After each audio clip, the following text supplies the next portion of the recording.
बर्बरीक, जिन्हें खाटू श्याम के नाम से जाना जाता है, यद्यपि महाभारत में उनका यह नाम कहीं दिखाई नहीं देता, महाभारत के एक महान योद्धा थे।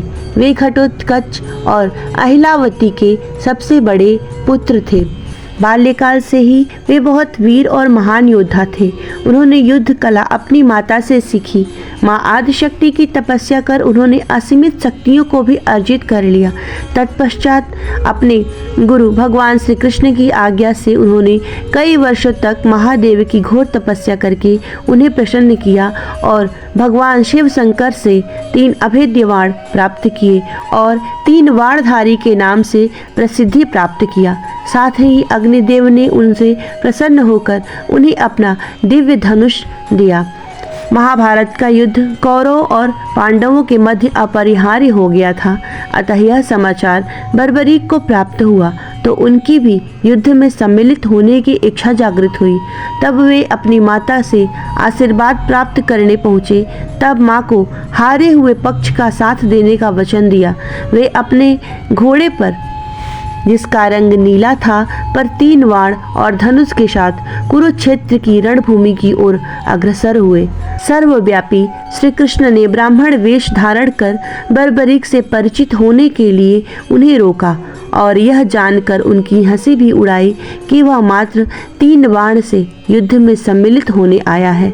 ऐसा सुनने पर बर्बरीक ने उत्तर दिया कि मात्र 1 वाण शत्रु सेना को परास्त करने के लिए पर्याप्त है और बाण वापस तर्कस में आ जाएगा। यदि तीनों वाणों को प्रयोग में लिया गया तो तीनों लोकों में हाहाकार मच जाएगा। इस पर श्री कृष्ण ने उन्हें चुनौती दी कि इस पीपल के पेड़ के सभी पत्रों को छेद कर दिखलाओ, जिसके नीचे दोनों खड़े थे। बर्बरीक ने चुनौती स्वीकार की और अपने तूणीक से 1 बाण निकाला और ईश्वर को स्मरण कर बाण पेड़ के पत्तों पर चलाया।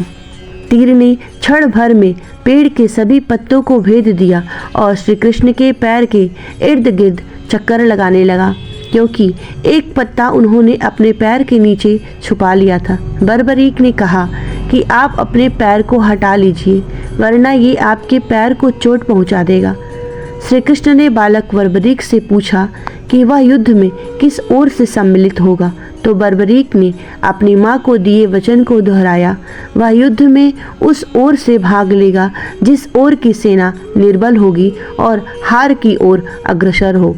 श्री कृष्ण जानते थे कि युद्ध में हार तो कौरवों का ही निश्चित है और इस पर अगर बर्बरीक ने उनका साथ दिया तो परिणाम उनके पक्ष में ही होगा। ब्राह्मण वेश में भगवान श्री कृष्ण ने बालक से दान की अभिलाषा व्यक्त की और इस पर वीर बर्बरीक ने उन्हें वचन दिया, अगर वो उनकी अभिलाषा पूर्ण करने में समर्थ होगा तो अवश्य करेगा। श्री कृष्ण ने उनसे शीश का दान मांगा। बालक बर्बरीक क्षण भर के लिए चकरा गया, परंतु उसने अपने वचन की दृढ़ता जताई। बालक बर्बरीक ने ब्राह्मण से अपने वास्तविक रूप से अवगत कराने की प्रार्थना की और श्री कृष्ण के बारे में सुनकर बालक ने उनके विराट रूप के दर्शन की अभिलाषा व्यक्त की। श्री कृष्ण ने उन्हें अपना विराट रूप दिखलाया।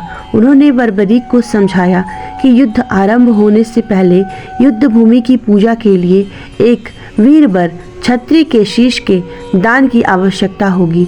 उन्होंने बर्बरीक को युद्ध में सबसे वीर की उपाधि से अलंकृत किया, अतएव उनका शीश दान में मांगा। बर्बरीक ने उनसे प्रार्थना की कि वह अंत तक युद्ध देखना चाहता है।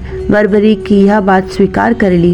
रात भर बर्बरीक ने अपने आराध्य भगवान शिव की पूजा की और फाल्गुनी माह के द्वादशी को स्नान आदि से निवृत्त होकर पूजा अर्चना करने के पश्चात उन्होंने अपने शीश का दान दिया। उनका शीश युद्ध भूमि के समीप ही एक पहाड़ी पर सुशोभित किया गया, जहां से बर्बरीक संपूर्ण युद्ध का जायजा ले सकते थे। युद्ध की समाप्ति पर पांडवों में ही आपसी बहस होने लगी कि युद्ध में विजय का श्रेय किसको जाता है। इस पर श्री कृष्ण ने उन्हें सुझाव दिया कि बर्बरीक का शीश संपूर्ण युद्ध का साक्षी है, अतएव इससे बेहतर निर्णायक भला कौन हो सकता है। सभी इस बात से सहमत हो गए। बर्बरीक के शीश ने उत्तर दिया, श्री कृष्ण ने ही युद्ध में विजय प्राप्त कराने में सबसे महान कार्य किया है। उनकी शिक्षा, उनकी उपस्थिति, उनकी युद्ध नीति ही निर्णायक थी। उन्हें युद्ध भूमि में सिर्फ उनका सुदर्शन चक्र घूमता हुआ दिखाई दे रहा था, जो कि शत्रु सेना को काट रहा था। यह सुनकर श्री कृष्ण ने बर्बरीक को वर दिया और कहा कि तुम मेरे श्याम नाम से पूजे जाओगे।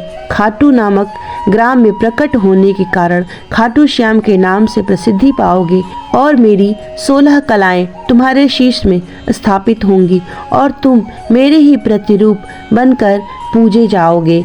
जय श्री कृष्णा।